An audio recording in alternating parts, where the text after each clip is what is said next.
Well, for more on this story, we're now joined by the Director General at the Water and Sanitation Department, Dr. Sean Phillips. Dr. Phillips, thanks very much indeed for joining us, and welcome to the program. Thank you very much, Peter. Good evening. Good evening, all the viewers. So we heard in Parliament opposition figures saying that we're on the precipice of a disaster in water that's worse than the energy one. Is that somewhere near the truth? Well, we're not on the precipice. There is a risk in the future that shortages of water will become a constraint to economic growth like electricity is now. But that is not, we're not yet currently there, although there are some areas of the country like Nelson Mandela Bay at the moment, where because of severe drought, there is going to have to be water restrictions so that the city doesn't run out of water. But generally speaking, there's sufficient water supply and sufficient bulk water infrastructure, such as dams, to supply our current needs. But if we get high levels of economic growth in the future, then we're going to need more water. And that is why we have plans to invest a lot more in bulk water infrastructure in the future so that we don't run into a situation where a lack of water becomes a constraint on growth. Dr. Phillips, you will understand the skepticism that people might have, because I'm pretty sure conversations like this were had 15 years ago regarding electricity, that investments will be made, that we will avert, and it didn't happen. So South Africans want to know, why should they believe you? Can they trust you? Well, I think what's happening on the ground speaks for itself. We do have a range of projects, some in implementation, some in planning across the country. For example, the Lesotho Highlands Water Project, phase 1 was built. The next phase is on the way. Tenders are out, which is going to supply much more water to the Vaal River system to meet Gauteng's future needs. And across the country, you mentioned one or two in your earlier video talking about the raising of the Clan-William Dam, but there are similar projects across the country which are in different stages of implementation. So the projects are underway. We need to keep it up, and we need to do even more. So there's projects underway to increase the water supply, but we are creating a National Water Resource Infrastructure Agency, which is going to have the task of raising money on the markets so that we can invest a lot more in bulk water infrastructure going forward. All right, investment is one part of the issue. The other is looking after the infrastructure that's there. I can't tell you the number of times I've driven past roads and I've seen water pouring out from pipes on the side of the road. And I just wonder if a lot of effort is being put into repairs and maintenance, because that was another big issue for Eskom. It's very much a valid issue in the water sector as well, Peter, particularly in municipalities which are responsible for water distribution and reticulation.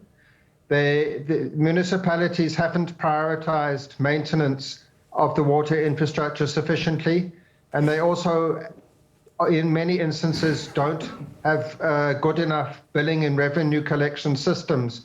So part of the problem is that they're not collecting the revenue which is necessary so that they can invest in maintenance. As indicated in your earlier video as well, corruption has been a problem with regard to having sufficient money to do maintenance both at municipal level and at national and water board level. And as the Minister indicated, it's one of our priorities to eradicate that and to make sure that the limited finances that we have are spent effectively and that maintenance is prioritized. Another very important thing related to maintenance is to reduce non-revenue water and water losses at municipal level. As you indicated, you can sometimes see water pouring out of the pipes into the streets. And at the same time, we're investing billions in new water resource infrastructure, and it doesn't make sense to do that if 30 or 40% of that water that's produced is then just lost through burst pipes at municipal level. So that's a major priority for us, to work with municipalities, to support them, and to intervene in municipalities where necessary, where they are failing to meet national norms and standards, including norms and standards related to not throwing water away through water losses. How are we doing in terms of reaching the most rural areas in terms of water supply, particularly where there are no dams nearby? Peter, as a whole, the country has done fairly well in terms of, since the dawn of democracy, to put in place infrastructure to supply water to people all over the country, including in remote rural areas. We're over 90% access in terms of that.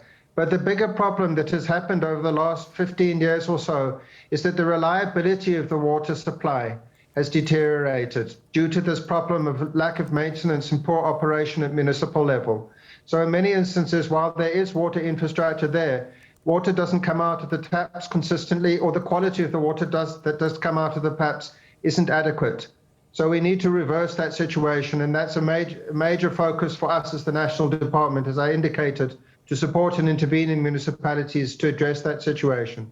There are still some communities which still haven't been supplied with water since the dawn of democracy, and that is also a major focus for us.